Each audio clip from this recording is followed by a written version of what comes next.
During last night's Democratic debate, some 2020 candidates, including veteran Pete Buttigieg, vowed to pull all troops out of Afghanistan early in their presidency. Listen. Will you withdraw all U.S. service members by the end of your first year in office? We will withdraw. We have to. In your first year? Yes. I would in my first term in office. It's time to bring those service members back home from Afghanistan. All right, our next guest says they're pandering to voters and should explain how they really keep us safe. Making his debut as a Fox News contributor as of this Wednesday morning. Congratulations. Is our friend Joey Jones, retired U.S. Marine Corps bomb tech. Joey, welcome to the family. Good morning, guys. Thank you very much. And on your first day, we gave you the assignment, watch the debate last night. What did you make of those two talking about pulling our troops out? Well, I think Jake did a good job as a moderator. I'm glad this question came up. But unfortunately, you cannot honestly ask that question without immediately following up with, and what are you going to do differently, or what will you do to keep us safe from threats in places like Afghanistan? It's simply not enough in 2019 or 2020 to say, I'm going to pull troops out. We've had now 3 administrations in a row somehow say they're going to end the war, have ended the war, or going to pull troops out, yet troops are still in Afghanistan.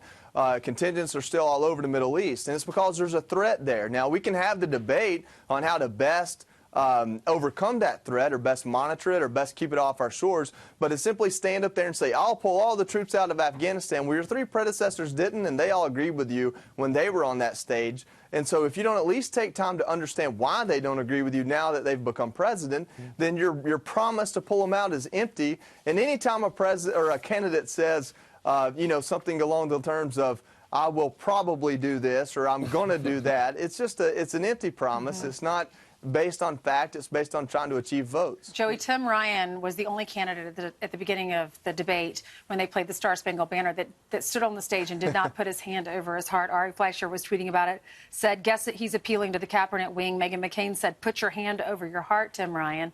What did you think?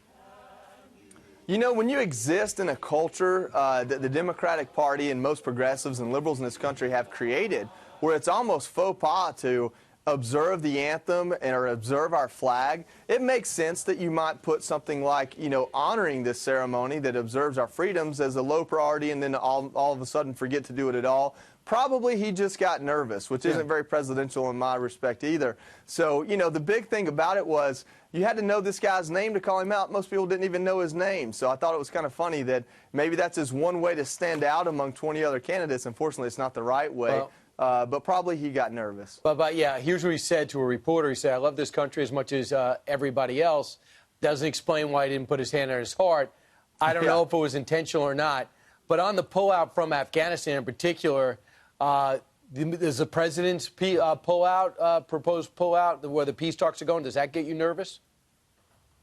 No, because at least I understand the thought process here. If Afghanistan can find some sort of peace that guarantees us we won't have a threat like Al-Qaeda or the Taliban or ISIS coming from it, then we're a part of that negotiation, and it's a part of our strategy. Standing on a debate stage with no access to any of that information or understanding of that strategy, promising to blindly pull troops out is not a strategy. I didn't like it when Republicans talked about it in 2016. I don't like it in 2020 when Democrats do it for no other reason than to win votes. At least with the White House, we hear there's a strategy. Listen, Afghanistan wants to do peace talks with the Taliban, and this is how they're going to do it. Doesn't mean I like it necessarily, but at least I understand it. Unlike the 2020 Democrats, who are just simply trying to have something new to bring to the table for the sake of newness. At the debate last night were 3 students from high school, I think in Lansing, Michigan, who I believe took a knee as an homage to Colin Kaepernick. They were the guests of Beto O'Rourke. What did you think about that? Look, I have no problem with Beto deciding who he's going to bring to his debate, and I have no problem with these students. Listen, they're high school kids. They're not adults yet. They're on their way. They're easily impressionable, and they were inspired by Colin Kaepernick in a way that I just don't understand. What's more important to me is that if you're polling at 0%, if you're living in the state of Texas as a liberal and you can't even win a Senate seat there, if you're not doing well with the American people, perhaps find something that isn't inherently divisive to adhere yourself to I mean, if you're at 0%, you can either go up and out. So maybe this is the last shot across the bow. I'm not sure. But Colin Kaepernick showed us last month exactly what his protests were about. And it wasn't about policing. It was about a disdain for this country and its history and the way we've overcome it. And we're not quite up to snuff for him. And so if you're going to adhere yourself to that kind of message, good luck, because you're not going to win that nomination and you're certainly not going to win the presidency. All right. Joey, thanks so much for being with us. Welcome to the Fox family. We're so glad you're now a Fox News contributor. Congratulations. It's truly an honor. Thank you so much. No one deserves it more than you. Great to You've have you. sacrificed a lot for our country, and we love you for it. Thank you. Congrats.